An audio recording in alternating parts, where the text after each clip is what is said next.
আসসালামু আলাইকুম এভরিওয়ান। আজকে আমি আপনাদের সাথে শেয়ার করব বাধাইলের রেসিপি। সো এটা হচ্ছে গ্রাম অঞ্চলে বেশি খাওয়া হয়।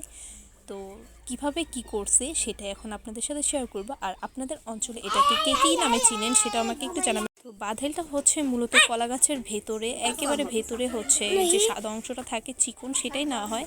তো ওইটাকে ফার্স্টে ভালো মতো করে কুচু কুচু করে কেটে দেন মাঝখান দিয়ে একটা হচ্ছে ফাড়া দিয়ে তারপর এর মধ্যে হচ্ছে আলুও সেম প্রসেসে যেভাবে ওইটা কাটা হয়েছিল ওই প্রসেসেই হচ্ছে আলুটাকেও কেটে নিয়েছে। তো এর মধ্যে পেঁয়াজ, রসুন, কাঁচামরিচ আর হচ্ছে জিরাটাকে ইউজ করবে।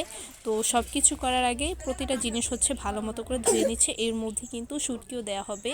তো এর মধ্যে হচ্ছে চেলা শুটকিটা ইউজ করা হচ্ছে। আপনারা চাইলে যে ঝার মতো যে কোনো রকমের শুটকি ইউজ করতে পারেন, পুরোটাই হচ্ছে আপনাদের টেস্টের উপর ডিপেন্ড করে। তো এখানে এখন সব কিছু একে একে বেটে নিচ্ছিল।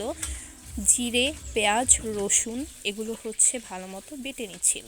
তো বাটা হয়ে গেলে এখন কড়াইটা গরম করে তার মধ্যে তেল দিয়ে এই যেই গুঁড়ো মশলা বা যে মশলাটা বেটে রেখেছিল সেগুলো আর হচ্ছে শুটকি এগুলো দিয়ে ভালো মতো ভাজা ভাজা করে ওই বাধাইল বা আলু যেটা কুচিয়ে রেখেছিল সেটাকে দিয়ে ভালো মতো নাড়াচাড়া দিয়ে সামান্য একটু পানি দিয়ে হলুদ মরিচের গুঁড়ো দিয়ে দেন ওটাকে ঢেকে রেখেছিল।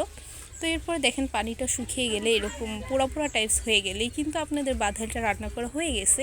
তো আপনারা কে কে খেয়েছেন আমাকে একটু কমেন্টসে জানাবেন, আর আমার ভিডিওটা কেমন লাগছে সেটাও জানাবেন। সো আজকের ভিডিওটা এখানে এই পর্যন্তই। আল্লাহ হাফেজ।